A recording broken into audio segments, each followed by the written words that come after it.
You've killed the dream in your head in order to make it a reality. The discomfort it takes to even though at the end of this project lies all of our dreams and desires, even though we love this project, the discomfort it takes to breathe life into the world trapped in our heads is agony.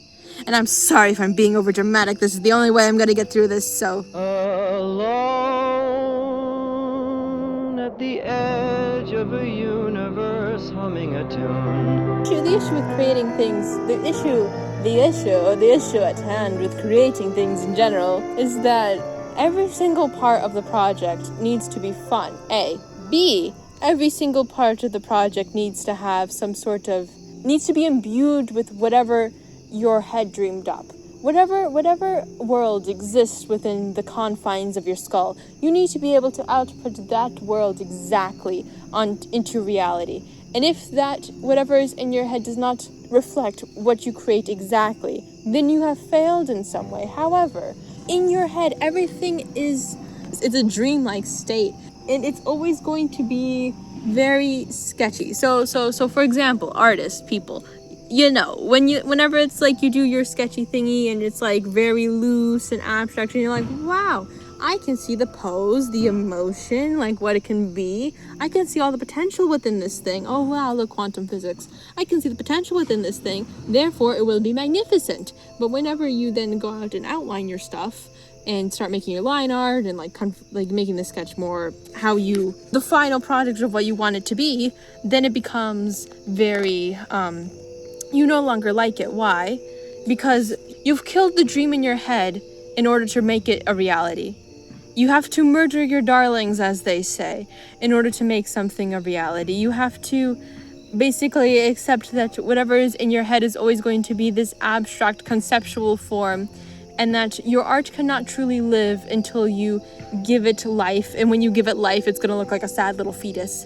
But it needs to be a sad little fetus in order to iterate upon itself and grow. Now, however, am I exactly... hello, we gotta get the squirrely bench. Squirrel. Am I the best example for the whole iterative process in literally anything? No. Why? Because I've had this one story in my head for like 8 years now. And I am not that old. 8 years I've had this story in my head, and I have came up with the story when I was like 10 years old, and 8 years later, I have like 100 pages of like a draft 2 out to beta readers. You take what is in your head, the emotion you're feeling, you try to analyze it to the point where you no longer you confuse yourself in trying to analyze the emotion and figure out, okay, what does it feel like? What are the best metaphors for this? What caused it? What are the exact circumstances? How you're trying to quantify the emotion in order to then put it directly into the best words possible, so that way the reader can then experience the exact same emotion you felt. So that way you can control the emotional journey the reader has. Misconception.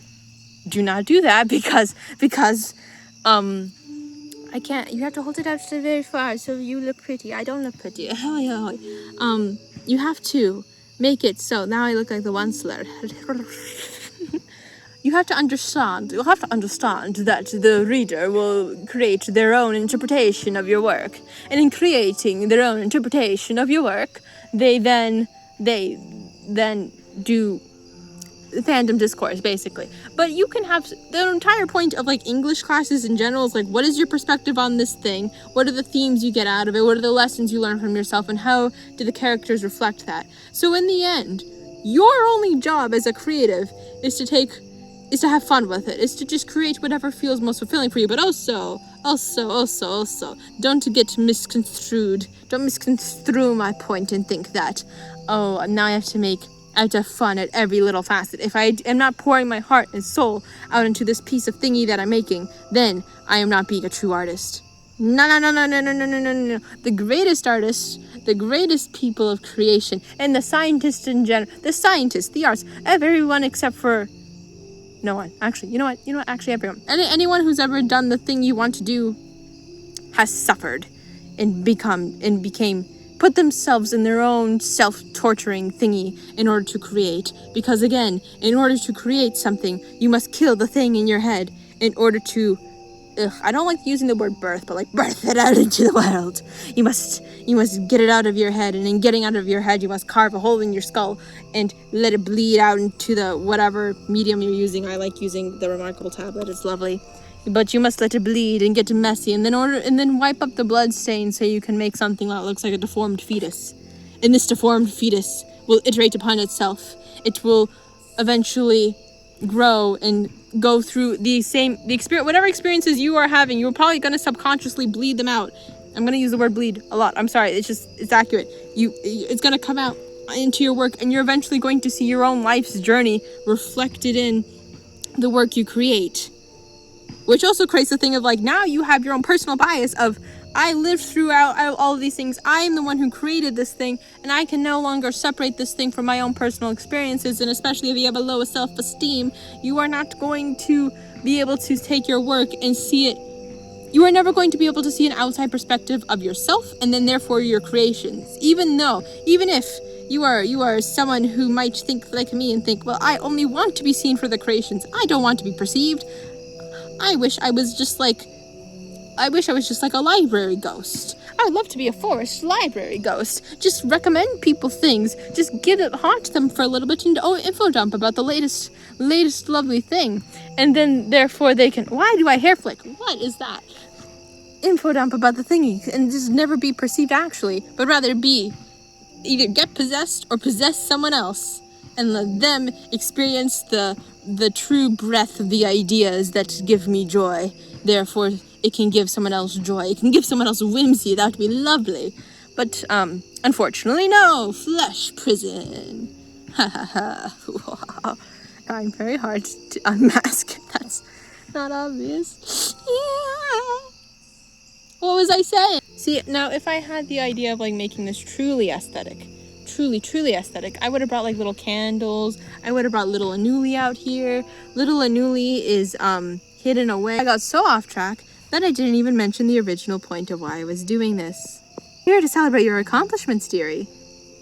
Oof, why do you say things like that? Why? Oh yeah, no, you can never see an outside perspective, not for yourself or not for anyone else, but every person will have their own perspective. Everyone has their own copy of the world filtered through their own perspective, and no one's matches up one for one. Therefore, the most you can do is... See, this is why I write things. But okay, we're here to actually, we are here to have a supplemental accomplishment party. I have a script here for this. We're the sorts that cannot sit through a project unless every piece holds some sense of fun, fulfillment. Unless every single piece of the project holds some sense of fulfillment, we will not want to do it. Even though at the end of this project lies all of our dreams and desires, even though we love this project, the discomfort it takes to even though at the end of this project lies all of our dreams and desires, even though we love this project, the discomfort it takes to breathe life into the world trapped in our heads is agony. And I'm sorry if I'm being overdramatic, this is the only way I'm gonna get through this, so... But perhaps we've sown joy into it, romanticized it, watched the monster and its sharp teeth until we've grown comfortable within it. Either way, you've done it. You've reached the milestone, achieved the task you've held for months, if not years, and you realize you don't get the feeling of achievement, or even relief. Instead, you're just searching and scrambling for something more. Worry not, dear wanderer, for today we celebrate all of your achievements, which you can share in the comments. I want to get interested into people's stories too. All of your stories. I want to hear all of them, okay? Yeah, any accomplishment. Even. You cleaned the cat's room. I cleaned the cat's room today.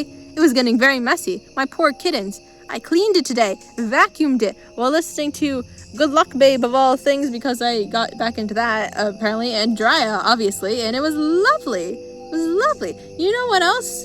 You know what else I did? I hate bragging. You know what else I did? Unless it's in writing, then I love talking about myself. You know what else I did, though?